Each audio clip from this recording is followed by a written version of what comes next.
സംസ്ഥാനത്ത് Swiggy food delivery തൊഴിലാളികളുടെ അനിശ്ചിതകാല സമരം തുടങ്ങി. ഡെലിവറി ചാർജ് വെട്ടിക്കുറച്ച നടപടിയിൽ പ്രതിഷേധിച്ചാണ് സമരം. സ്വിഗ്ഗി തൊഴിലാളികൾക്ക് ഐക്യദാർഢ്യവുമായി സൊമാറ്റോ ഫുഡ് ഡെലിവറി തൊഴിലാളികളും 24 മണിക്കൂർ പണിമുടക്കുകയാണ്. തിരുവനന്തപുരത്ത് നിന്ന് വി ജയശങ്കർ തയ്യാറാക്കിയ റിപ്പോർട്ട് കാണാം. വേതന വർധന ഉൾപ്പെടെയുള്ള ആവശ്യങ്ങൾ ഉന്നയിച്ചുകൊണ്ട് തിരുവനന്തപുരത്ത് സ്വിഗ്ഗി ഡെലിവറി തൊഴിലാളികൾ അനിശ്ചിതകാല സമരത്തിലാണ്. പട്ടത്തെ ഓഫീസിന് മുന്നിലാണ് അവരുടെ സമരം.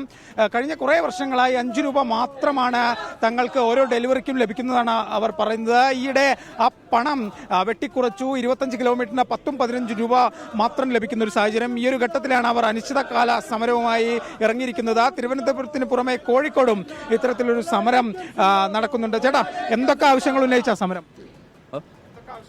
നമ്മൾ പ്രധാനമായിട്ട് കഴിഞ്ഞ 5-6 വർഷമായിട്ട് നമുക്ക് അടിസ്ഥാന ശമ്പളം 25 രൂപയാണ് നൽകിക്കൊണ്ടിരിക്കുന്നത് 5 കിലോമീറ്റർ വരെ ഓടിയാൽ. ഇപ്പോൾ ആ 5 കിലോമീറ്റർ എന്ന് പറയുന്നത് ഒരു സോണെന്ന് പറയുന്ന കിലോമീറ്ററിന് വെറും 5 രൂപയാണ്. അതിപ്പോൾ നമ്മൾ ഏകദേശം 11 കിലോമീറ്ററുകളും ഓടിക്കുന്നുണ്ട്. അതെങ്ങനെയാണെന്ന് വെച്ച് കഴിഞ്ഞാൽ ഒരു സോണെന്ന് പറഞ്ഞ ഒരു സംവിധാനം തന്നിട്ടുണ്ട്. അതിൻ്റെ അവസാനത്തെ ഹോട്ടലിൽ നിന്നാണ് നേരത്തെ 6 കിലോമീറ്ററോ 7 കിലോമീറ്ററോ പോയാൽ നമുക്ക് തിരിച്ചു വരുന്നതിന് ഒരു റിട്ടേൺ ബോണസ് നൽകിയിരുന്നു. ഇപ്പോൾ അത് നൽകുന്നില്ല. കാരണം ധാരാളം തൊഴിലാളികളെ അനാവശ്യമായി തന്നെ എടുക്കുന്നതുകൊണ്ട് വരുന്ന തൊഴിലാളിക്കും നിലനിൽക്കുന്ന നമുക്കും നേരത്തെ 9.5 മണിക്കൂറിൽ ഒരു 1000-1200 ഒക്കെ കിട്ടിപ്പോയിരുന്നത് ഇപ്പോൾ 16-17 മണിക്കൂർ നിന്നാലാണ് ഇവർ നിശ്ചയിച്ചിരിക്കുന്ന ആ ക്രൈറ്റീരിയ നമുക്ക് കംപ്ലീറ്റ് ചെയ്യാൻ പറ്റുന്നത്. അതിലൂടെ സംഭവിക്കുന്നത് നമ്മളെ ഈ കഴിഞ്ഞ 6 മാസത്തോളമായി ഏകദേശം 95ഓളം ആക്സിഡൻ്റാണ് രാത്രികളിൽ സംഭവിച്ചിരിക്കുന്നത്. പലരും മരണപ്പെട്ടിട്ടുണ്ട്.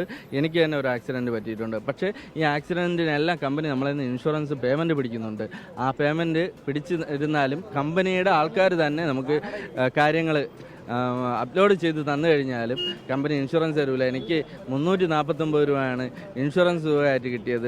വീണ് കിടന്ന ദിവസങ്ങൾക്ക് 300 രൂപ വെച്ച് ലോസ് ഓഫ് പേയ്ക്ക് നമുക്ക് ഇൻഷുറൻസ് പിടിക്കുന്നുണ്ട്. അതിന് വളരെ നിരന്തരമായ നമ്മളെ യൂണിയനുകളുടെയും സ്വിഗ്ഗിയുടെ മാനേജ്മെൻറ്റ് വന്നപ്പോൾ അവരോട് നേരിട്ടുമൊക്കെ അതായത് അനിശ്ചിതകാല സമരവുമായി മുന്നോട്ട് പോകാനാണ് ഈ സ്വിഗ്ഗി തൊഴിലാളികളുടെ തീരുമാനം. കാരണം ഈ വേതനത്തിൽ ഉൾപ്പെടെ ഇല്ലെങ്കിൽ തൊഴിൽ സമയത്തിൽ ഉൾപ്പെടെ വലിയ തോതിലുള്ള ചൂഷണങ്ങൾ നടക്കുന്നു. ഈ കാര്യം കൃത്യമായി മാനേജ്മെൻറ്റിനെ അറിയിച്ചിട്ടും ഒരു നടപടി ഉണ്ടാകില്ലെന്ന് ഇവർ വ്യക്തമാക്കുന്നുണ്ട്. എന്തായാലും ഇപ്പോൾ വരുന്ന ചില വിവരങ്ങളുണ്ട്. അതായത് ഈ സമരം പ്രഖ്യാപിച്ചതിന് പിന്നാലെ സ്വിഗ്ഗി ഈ ഡെലിവറി പാർട്ട്ണർമാർക്കുള്ള വേതനം ഉയർത്തിയിട്ടുണ്ട്. ക്യാമറാമാൻ രാജ് കിരണിനൊപ്പം വി ജയശങ്കർ, 24 തിരുവനന്തപുരം. നമുക്കറിയാം, അങ്ങേയറ്റം കഷ്ടപ്പെടുന്നവരാണ്. പ്രത്യേകിച്ച് നഗരകേന്ദ്രങ്ങളിൽ കൊടും വെയിലത്തും പെരുമഴയത്തൊക്കെ ഓടുന്നവരാണ്. അവർക്ക് അർഹമായ കൂലി കിട്ടണമെന്ന ആവശ്യം അങ്ങേയറ്റം ന്യായമാണ്. ആ സമരത്തിന് ഐക്യദാർഢ്യം.